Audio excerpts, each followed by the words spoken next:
Hello and welcome to Friday Live. This is the second Friday in a row now that I've popped on about 1 o'clock p.m. Central Time. Just trying to double check that everything is doing what it's supposed to be doing, and I am live. Excellent.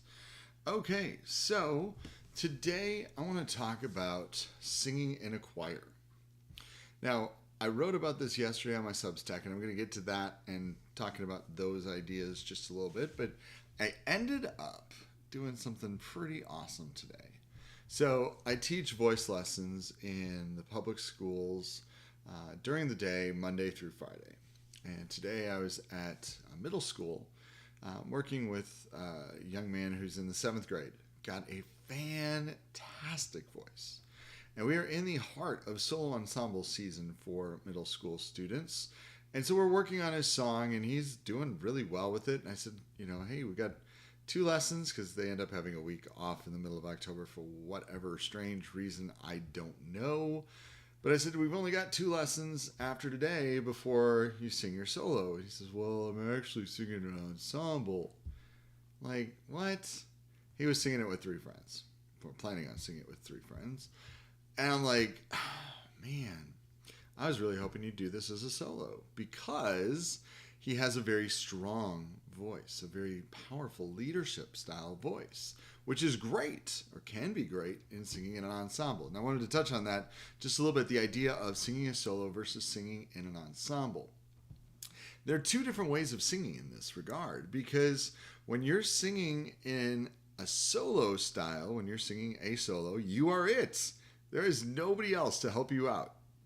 You have to focus on and prepare for where you're breathing. Diction is totally on you. Pitch is totally on you. You cannot rely on your neighbor to catch that breath while you're holding out the note so that you can catch the breath while he's holding out the note or she's holding out the note.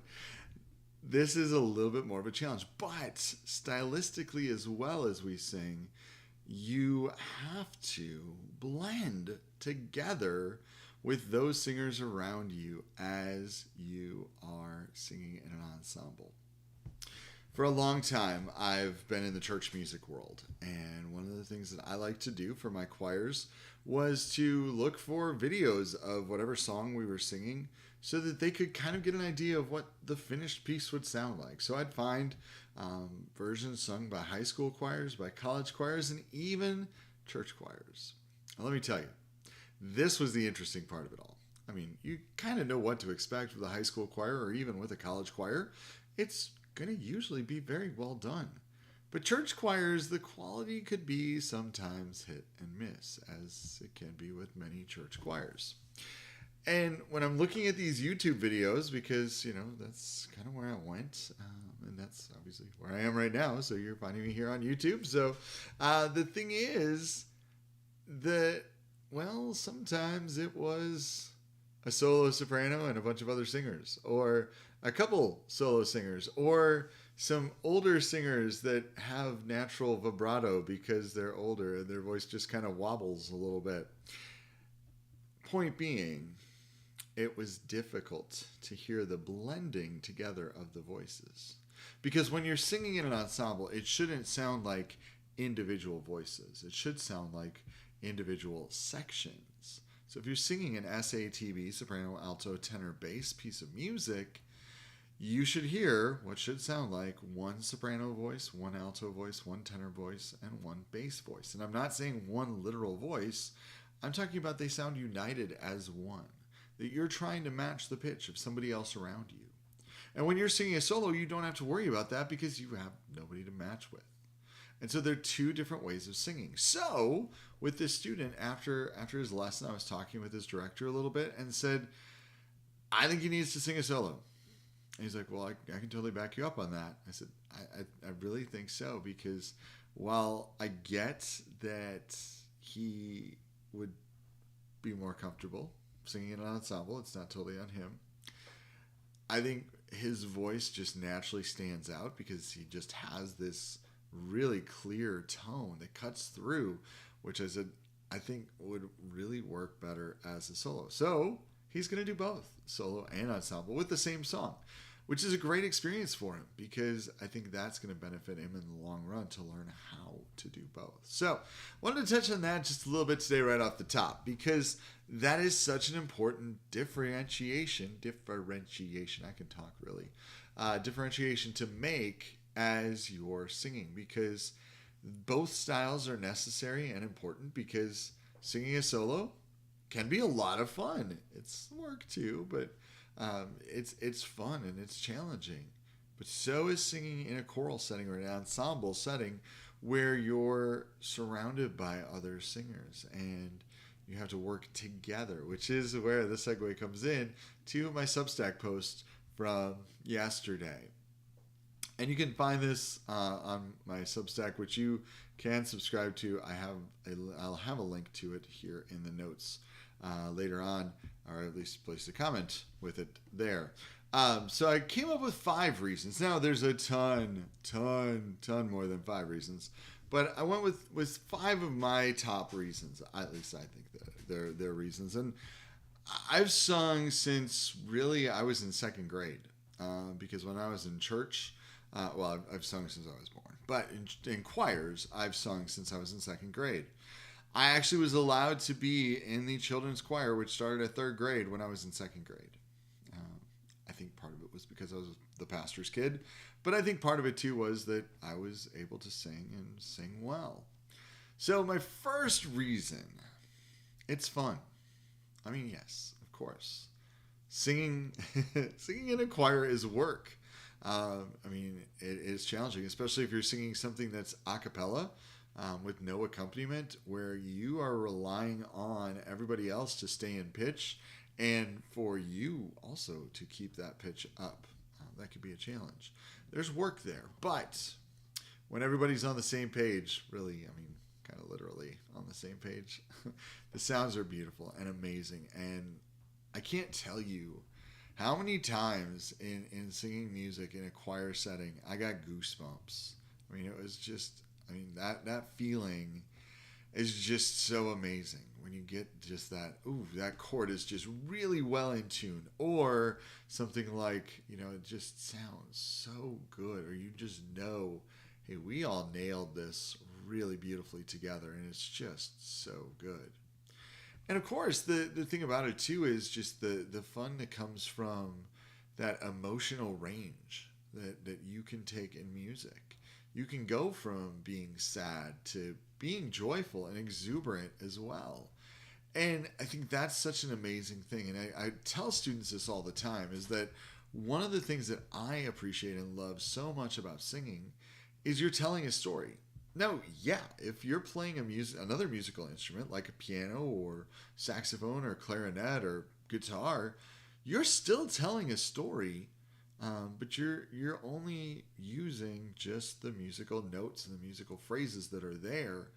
Where when you're singing with words, you have this extra layer to work with, this extra layer of depth and emotion. It's one thing to sing a minor piece that is a very sad piece of music, but when you have those words layered on top of it that reflect that sadness, reflect that heartache, that hurt, whatever the case may be, that's powerful. Or I remember a piece that I sang back in high school that I still remember to this day. It is one of my most favorite pieces of music I've ever sung. One word. The entire piece. It's about 4 minutes long. The entire piece of music is one word. I'm sorry, 2 words. It is Alleluia by Randall Thompson. Alleluia, and it ends with the word Amen. That's it. That is the entire piece of music, is Alleluia over and over again. And it is one of the most beautiful, powerful, soaring pieces of music I've ever sung. And of course, it has this fantastic bass line, where at the end, when you sing this Amen, I love the fact that I could sing that really low D, because back in high school, even now I can still sing low, especially today when I'm still dealing with a little bit of congestion. I could sing that low D and I could just let that rumble. And when I had that note and a couple other guys around me were pretty close or had that note right there, whew, man, that was such a great sound. And got a little bit of goosebumps there when I was thinking about that, because that's the idea. That's the connection and the fun that we have in music. That was way back when I was in high school. That was probably about 1994, 1995, somewhere in there. That's a long time ago. But I still can talk about it like it was just yesterday. I get the goosebumps, the emotional feeling of it, just like I did then when I sang it. That's so cool, isn't it? I love that. My second point that I talked about is developing friendships. And one of the things that happens is when you're making those connections with music, with other people, there's this connection, this depth, this power that comes from it. And I'm not just talking about the experiences that you have in, the events and trips and things like that you do. And I had those too. I'll touch on those in a second. But the relationships that you have developing musically with other people, knowing that in that section, for me as a bass, when I'm singing with my other basses, we're working together. We're a team. We are united. We are connected. You develop that relationship. And it's so powerful. And then, of course, when you're thinking about it across the board, when you're working with other voices, other voice parts, it's the same idea. Now, of course, I didn't always get along with everybody in the choir, and they didn't quite get along with me either. And that's just part of life and growing up and maturing. But I can tell you, I'm still connected to people that I was in college choir with, and a few even when I was in high school. Of course, now it's more about commiserating about children and life and things like that. But the thing that brought us together in the first place was choir, was just that musical connection. The common goals. This is really, really good stuff. I think my video just froze. I don't know why my video froze. That's weird. Hang on. There I am. Okay, my video froze for a second on my end. Hopefully that didn't come through on the YouTube stream. That was weird. Anyway, so talking about common goals. So the idea is, of course, you want to learn the piece of music. I mean, that's the obvious goal. But it's to do it the best and to do it with musical integrity. What do I mean by musical integrity? Well, I'm talking about taking not only the notes and the words that are on the page and the rhythms that are there, but taking the overall feeling, the effect of the piece, taking the phrases, taking all of those things and mining as much detail and as much intricacy as you can from that piece of music and relaying it to the audience. Now, I talk about this a lot with students, specifically piano students, but I do it with voice students as well, is I'm talking about you interpreting music. And of course, when I'm talking about that, I'm talking about music being a language. And I use the analogy of, if you go to a foreign country and you don't know the language, how are you going to get around? You need an interpreter, of course. And it's the same thing with music. If somebody doesn't understand what's on the page, how are they going to understand what it is? Well, that's our job as musicians, to interpret that so that it comes across in a beautiful and powerful way. I'll also use the example, especially with piano players or singers, but again, all musicians, it's the same idea. If I were reading with everything being exactly the same, or speaking with everything being exactly the same, and no breathing at all, and everything is all equal, that's boring. It has no life. It has no energy. It has nothing to it. Same way, I've heard musicians that musically excellent, pitch-wise right on, rhythmically accurate, but there's no emotion, there's no feeling. It's just flat. And to me, that's not really the truest interpretation. But the thing about it is that common goal of being a musician is, how do I take this and make it be the best that I can? And of course, then there's the secondary goal. Maybe for some people it's the primary goal. How do I grow and improve as a musician? And a lot of times both of those two goals go hand in hand.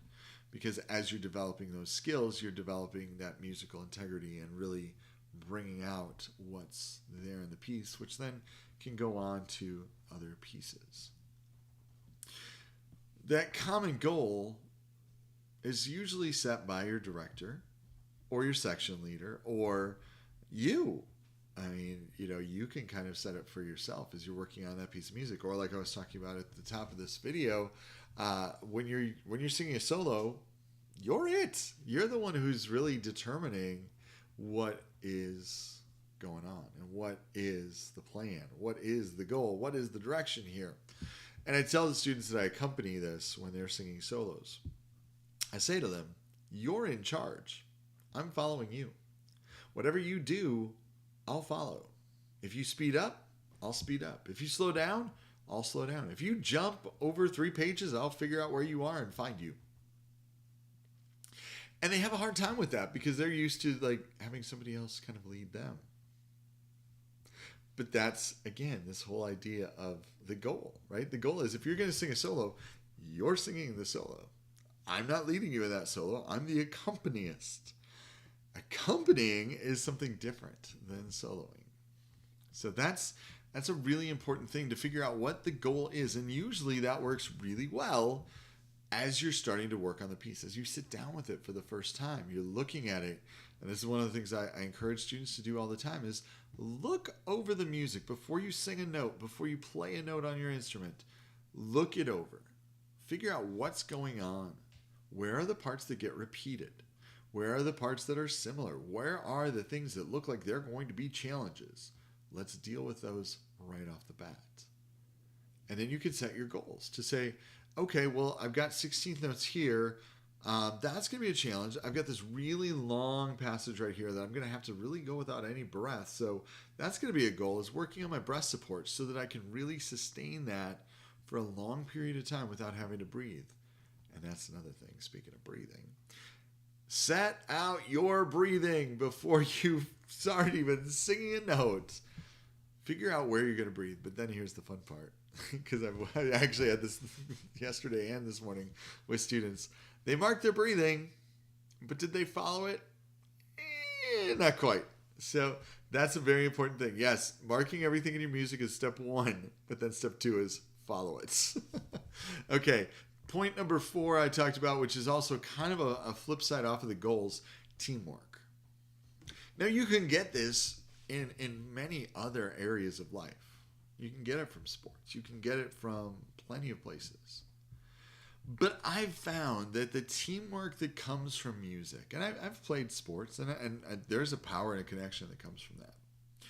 But the connection and power that comes from the teamwork of making music has a power. And it's really hard to put into words, but I'm going to try my best here to do this.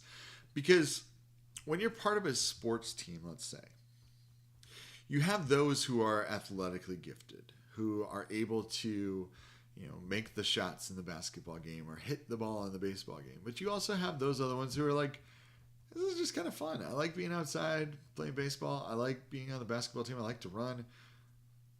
And they're not the greatest and most talented. So they kind of feel like they're a little bit less. In the world of music, yes, you do have musicians who are extremely gifted. The 7th grade student that I was talking about earlier, he's got, and I told him today, I said, you've got a tone vocally that is amazing. In 7th grade, the sound that this young man makes is far surpassing his age, which is just beautiful and amazing to see. So my goal with him isn't really to work on tone, because he's got that naturally. It's working on those polishing things, really working on the musical details of things. But the thing about it is, if you're able to talk, well, then you can sing. Now, it's going to take some work, and you do have to work on developing your ear a little bit to know what to hear so that you can match the pitch.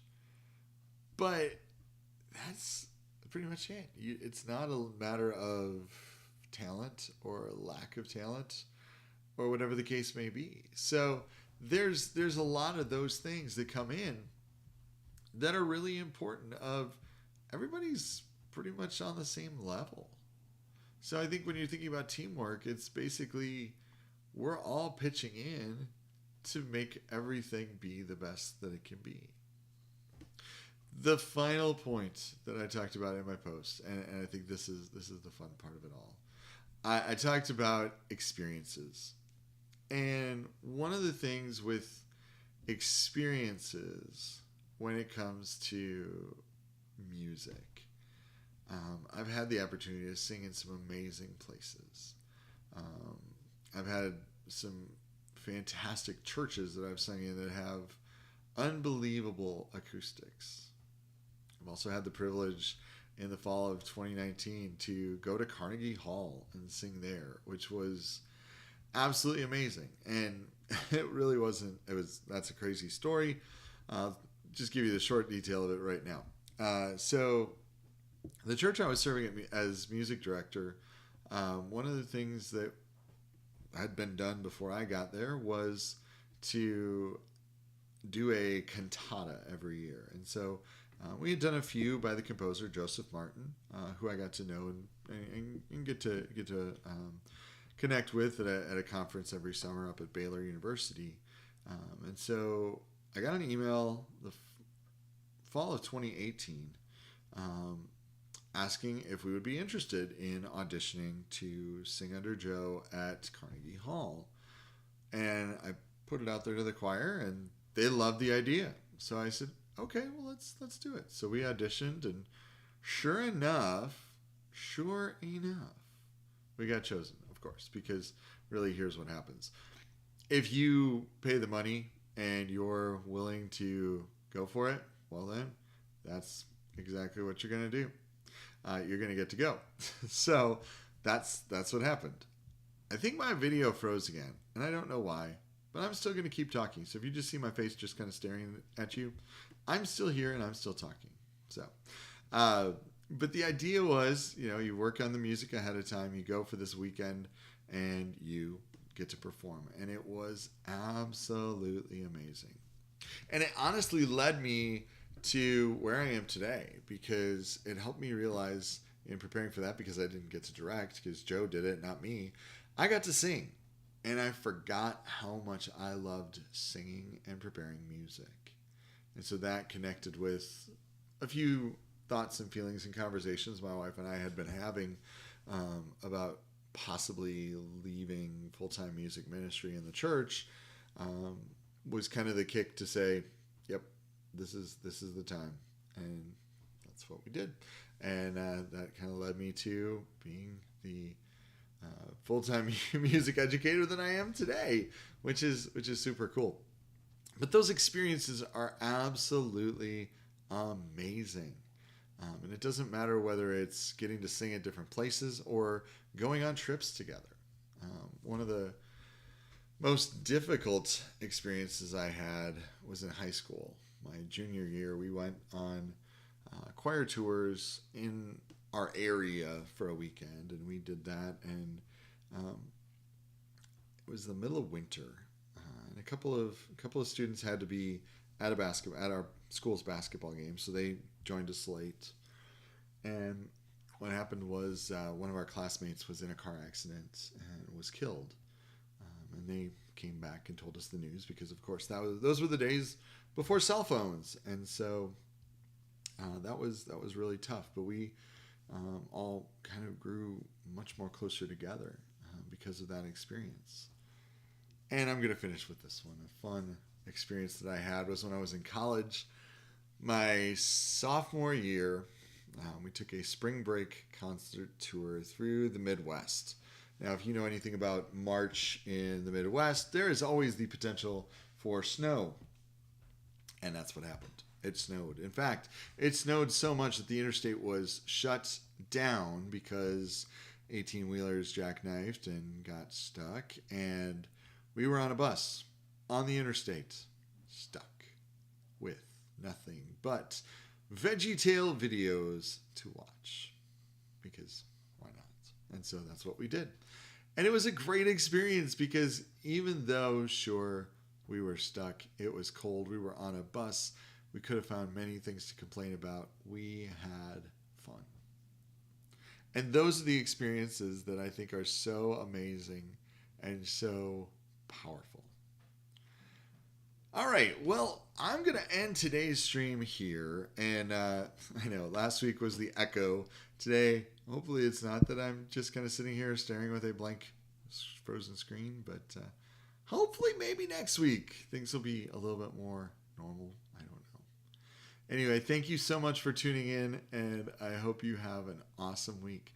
Make sure to keep subscribing to if you haven't subscribed to the YouTube channel, please do that and share it with other people. On Mondays, I post a music history video, so a short little kind of on this day highlighting something regarding music. So definitely check that out.